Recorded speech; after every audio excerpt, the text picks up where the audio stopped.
চলে এলাম আমরা আমাদের কম্পিউটার স্ক্রিনে। এখান থেকে আমরা আমাদের যে ব্রাউজার রয়েছে সেই ব্রাউজার আমরা ওপেন করে নেব। আমি এখান থেকে ক্রোম ব্রাউজার ওপেন করলাম। এখান থেকে আমরা সার্চ বার ওপেন করব। তারপরে আমরা এখানে টাইপ করব WBE ডিস্ট্রিক্ট, WB স্পেস দেব। তারপরে এখানে কিন্তু অটোমেটিক্যালি চলে এলো WBE ডিস্ট্রিক্ট 2.0। আমরা এই সেকশানে ক্লিক করে দেবো, অথবা শুধু ডিস্ট্রিক্ট লিখে আমরা সার্চ করলেই কিন্তু এটা আগামীতে চলে আসবে। এখনও নিচে যে কোনো একটি সেকশানে আমরা দেখতে পাবো। যদি আমাদের লেখার কোনো রকম সমস্যা উপরে হয়ে থাকে আমরা কোথাও না কোথাও পেয়ে যাবো WBE ডিস্ট্রিক্ট। এখানে district government of West Bengal এই সেকশানে আমরা ক্লিক করে দেবো। বন্ধুরা এখান থেকে আমরা চলে এলাম আমাদের ডিস্ট্রিক্ট ওয়েবসাইটে, ওয়েব পেজে। এখানে আমরা দেখতে পাবো দুটি সেকশান, একটি হলো লগ ইন, তারপরে হলো সাইন আপ। যাদের কোনো অ্যাকাউন্ট এখানে ক্রিয়েট করা নেই তারা সাইন আপ বাটনে ক্লিক করে সাইন আপ করে নিতে পারে, নতুন একটি অ্যাকাউন্ট তৈরি করে নিতে পারে। যাদের অ্যাকাউন্ট এখানে রয়েছে তারা এখানে লগ ইন সেকশানে ক্লিক করবে। আমি এখান থেকে লগ ইনে ক্লিক করে দিলাম। ওরূপ আমাদের যে লগ ইন পেজ, যেখানে আমরা ইউজার নেমটি লিখবো, এরপরেও আমরা এই সেকশানের নিচে চলে এলে এখানে আমরা পেয়ে যাব নিউ ইউজার। এই সেকশানে আমরা ক্লিক করেও আমাদের নতুন রেজিস্ট্রেশন করাতে পারি। তো এখানে আমাদের যে ইউজার নেমটি রয়েছে সেটি আমরা এখানে লিখে দেব। তারপর সেকশানে আমাদের যে ক্যাপচাটি রয়েছে ক্যাপচাটি দেখে আমরা ফিল করে দেব। এবারে আমরা এখান থেকে সাইন ইন বাটনে ক্লিক করব। আমরা এখানে একটু অপেক্ষা করব। আমাদের যে ফোন নাম্বারটি দেওয়া রয়েছে সেই ফোন নাম্বারে একটি ওটিপি চলে আসবে। সেই ওটিপিটা আমরা এখানে এন্টার করে দেব। তারপর আমরা এখান থেকে সাবমিট বাটনে ক্লিক করব। আমরা আমাদের প্রোফাইলে লগ ইন হয়ে গেলাম। এখানে আমাদের যে ইউজার নেম রয়েছে ডান সাইডে আমরা এখানে কোনায় দেখতে পাবো আমাদের ইউজার নেম। এই সেকশনে যদি আমরা এখানে ক্লিক করি লগ আউট সেকশন পেয়ে যাবো। পরবর্তীতে আমরা প্রোফাইল সেকশন পেয়ে যাবো উপরের দিকে। আমরা যদি আমাদের প্রোফাইলসের কোনো ডিটেলস পরিবর্তন করতে চাই সেক্ষেত্রে আমরা এই সেকশনে যেয়ে কিন্তু পরিবর্তন করতে পারি। তো বন্ধুরা এখান থেকে আমরা হোম সেকশনে ক্লিক করব। পুনরায় বিষয়টিকে পরিচ্ছন্নতার সঙ্গে বোঝার জন্য আমরা হোম বাটনে ক্লিক করে দিলাম। যদি আমাদের হোম বাটনে আসার পরে লগ ইন হওয়ার পরে এখানে কিছু শো না করে আমরা ড্যাশবোর্ড সেকশনে ক্লিক করব। বন্ধুরা এই টিউটোরিয়ালটি ধৈর্য ধরে দেখলে আপনি সত্যি সত্যি উপকৃত হবেন। তার কারণ আপনার কোথাও কোনো রকম সমস্যা হওয়ার কথা না। যেভাবে আমরা টিউটোরিয়াল তৈরি করি তাতে করে বলা যায় পরবর্তীতে কোনো রকম অসুবিধা হওয়ার কথা না। তারপরেও কিন্তু বিভিন্ন রকম প্রশ্ন চলে আসে। এই প্রশ্নের উত্তর কিন্তু ভিডিওতে দেওয়া থাকে সঠিকভাবে। একটু ধৈর্যের সঙ্গে দেখলেই কিন্তু সমস্ত উত্তরগুলি এখান থেকে পাওয়া যায়। তো বন্ধুরা এবারে আমরা আমাদের যে ডিড অ্যাপ্লিকেশন আমরা কিভাবে করব, এবং এখানে কিছু পুরনো ডিড আমি আবেদন করেছিলাম সেগুলি কিন্তু সবই শো করছে। আমরা যদি নিজের একটিতে ক্লিক করি 26 তারিখ 26/2/25, যদি আমরা 24/2/25 এখানে ক্লিক করি, আমরা একটু ক্লিক করে দেখে নেবো। এখানে একটু ওয়েট করব জাস্ট। এখানে কিন্তু একটি ডাউনলোড বাটন দেখা যাচ্ছে, এই সেকশনে আমরা ক্লিক করে দেবো। এখানে কিন্তু সেভ করতে বলছে, ডেস্কটপ। আমি এটিকে সেভ করে নেব। এটি কিন্তু আমার সিস্টেমে সেভ হয়ে গেল। আমি এখানে শো বাটনে ক্লিক করলেই কিন্তু দেখা যাবে। তো মোটামুটি আমি এখান থেকে ক্লিক করি। এই যে ডিটটি আমি কিন্তু অনলাইনে আবেদন করেছি, কত সালের ডিট এটি আমরা বিস্তারিত ভালোভাবে দেখে নেব। আমরা এখান থেকে পেজ মিনিমাইজ করব, ডাউনলোড আমরা এখানে পেয়ে যাব। ডাউনলোডে ক্লিক করে দিলাম। আমরা প্রথমে এটিকে জুম করব। জুম করে আমরা উপরে একটি নাম্বার পেয়ে যাচ্ছি। এখানে কিন্তু 9259 দেওয়া আছে। এই প্রত্যেকটি বিষয় আমরা সঠিকভাবে দেখব। প্রত্যেকটি দলিলের কিন্তু ডান সাইডে এই কোণাটায় দলিল নাম্বার দেওয়া থাকে, পাশে কিন্তু তার সাল দেওয়া থাকে, কোন সালে সেই দলিলটি রেজিস্ট্রেশন হয়েছে। এখান থেকে আমরা নিচে একটু স্ক্রল ডাউন করব। আমরা আরও ডাউন করব। এখানে আমরা পেয়ে যাব ডিড নাম্বার। এখানে ডিড নাম্বার আমরা দেখতে পাচ্ছি এই 1511। তারপরে আমরা পেয়ে যাচ্ছি 09259 1988। এটি কিন্তু আমাদের সামনে পরিষ্কার 1988 সালে এই দলিলটি রেজিস্ট্রেশন করা হয়েছে, এবং এই দলিলের নাম্বার হলো 9259। এটি কিন্তু এই যে 1511, এটি 15টা হলো আমাদের নর্থ 24 পরগনা কোড, আর এই 11টি হলো আমাদের ADSR মানে additional sub district office code. এই 11 কোডের আন্ডারে কিন্তু আমাদের BLR অফিসও রয়েছে। এগুলি কিন্তু সঠিকভাবে বুঝতে হবে। যদি আমরা এই বিষয়বস্তুগুলি সঠিকভাবে না বুঝি সেক্ষেত্রে আমরা যখন দলিল আবেদন করব তখনই কিন্তু কোথাও ভুল হয়ে যাবে। কোথায় কীভাবে ভুল হবে আমি দেখাচ্ছি আগামীতে। এবার আমরা স্ক্রল ডাউন করব। স্ক্রল ডাউন করে একদম লাস্ট পেজে চলে যাব। এখান থেকে আমরা স্ক্রল আপ করে দেখে নেব কোন ADSR অফিসে দলিলটি নিবন্ধিত হয়েছে। আমরা এখানে পেয়ে যাচ্ছি ADSR additional sub registrar Basirhat. এটি আমরা নোট করব। এবং যদি আমরা আমাদের রেফারেন্স দেওয়া কোনো দলিল থাকে, রেফারেন্স দেওয়া দলিল বলতে আমরা অনেক সময় সম্পত্তি ক্রয় করে থাকি, সেখানে চেইন ডিড অথবা পিট দলিলের উদাহরণ টানা থাকে, সেই পিট দলিলের উল্লেখ কিন্তু আমাদের সেই দলিলটিতে থেকে থাকে। যেমন আমরা এখান থেকে একটি দলিল ওপেন করব এক্সাম্পল স্বরূপ বোঝার জন্য। আমরা এখান থেকে যে কোনো একটি ডিড নিয়ে নেব। তো আমরা এই ডিডটি নিয়ে নিলাম, আমাদের একটি বুঝতে সুবিধা হবে। আমরা এখান থেকে জুম করে নিলাম। এবারে আমরা স্ক্রল ডাউন করব, এখানে জমির পরিচয়, এবারে কিন্তু চলে আসছে বিভিন্ন রেফারেন্স।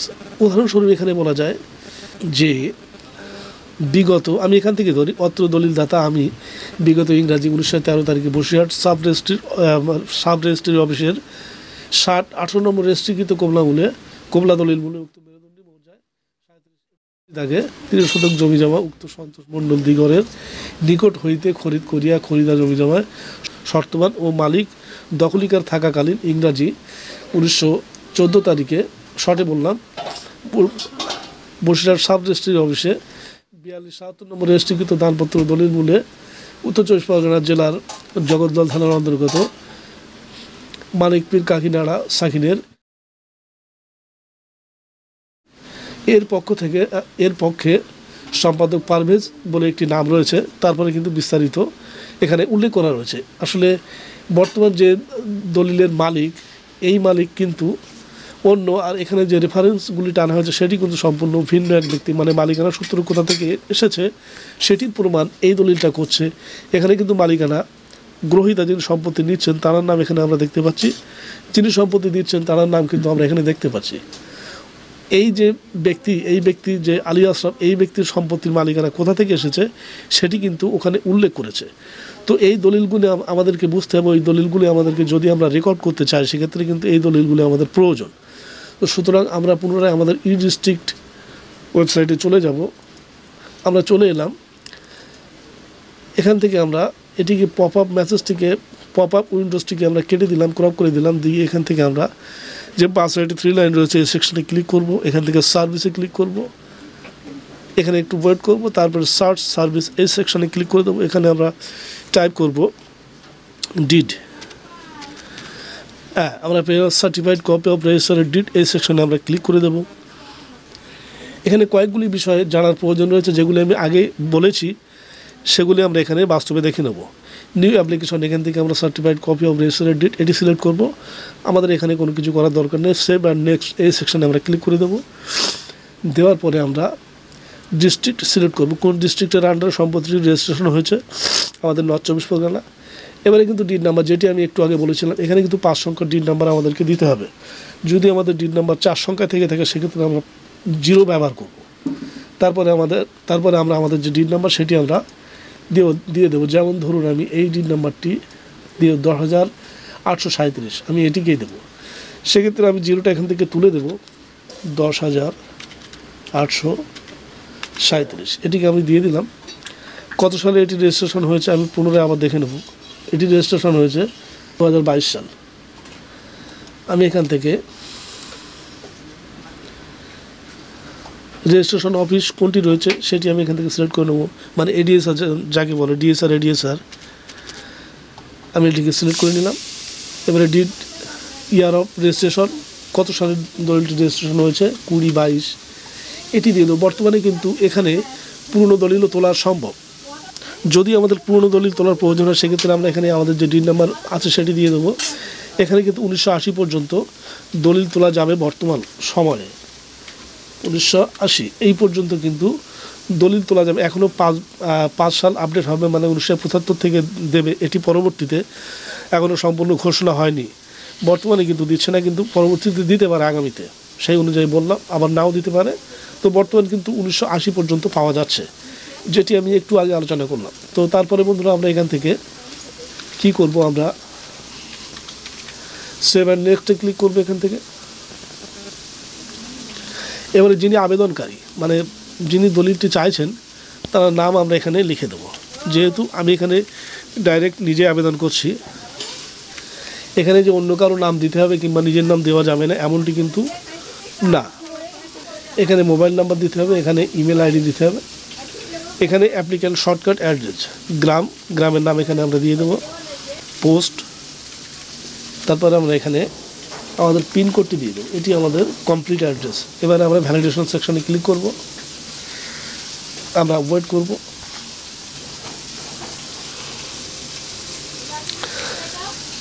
সাকসেস হয়ে গেল। এখানে আমরা ওকে বাটনে ক্লিক করব। এবারে আমরা প্রিভিউ এই সেকশনে ক্লিক করব।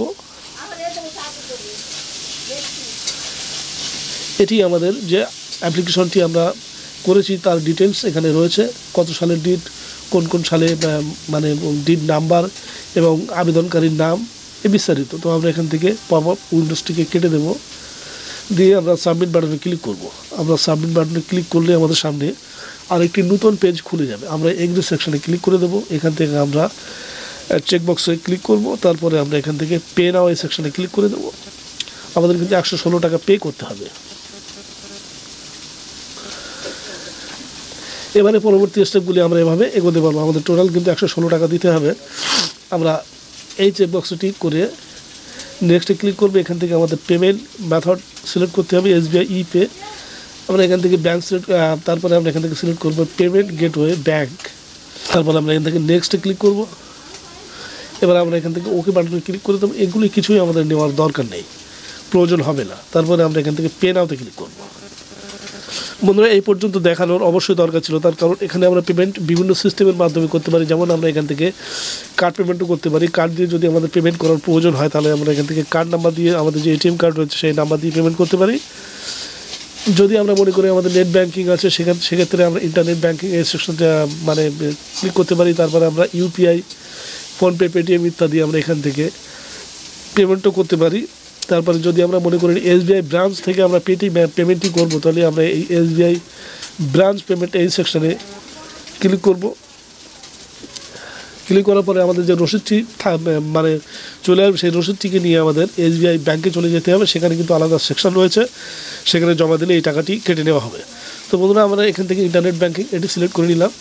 এবারে আমরা এখান থেকে আমাদের ব্যাঙ্ক সিলেক্ট করব, কোন ব্যাঙ্কে আমাদের অ্যাকাউন্ট রয়েছে সেই ব্যাঙ্ক আমরা এখান থেকে সিলেক্ট করে নিলাম। তারপর আমরা এখান থেকে পে নাও এই সেকশনে ক্লিক করে দেবো। এবারে আমরা ওয়েট করবো। আমাদের ব্যাঙ্কিং প্রোফাইলস চলে এলো। এখানে আমাদের ইউজার নেম দেবো, পাসওয়ার্ড দেবো, তারপরে আমরা লগ ইন করবো। আমাদের কিন্তু পেমেন্টটি করা হয়ে যাবে। তো বন্ধুরা, এ পর্যন্ত যদি কোনো রকম প্রশ্ন থেকে থাকে আমাকে কমেন্ট করতে পারেন, আমি সঙ্গে সঙ্গে তার উত্তর দেওয়ার চেষ্টা করব। সবাইকে ধন্যবাদ জানিয়ে ভিডিও শেষ করলাম। জয় হিন্দ।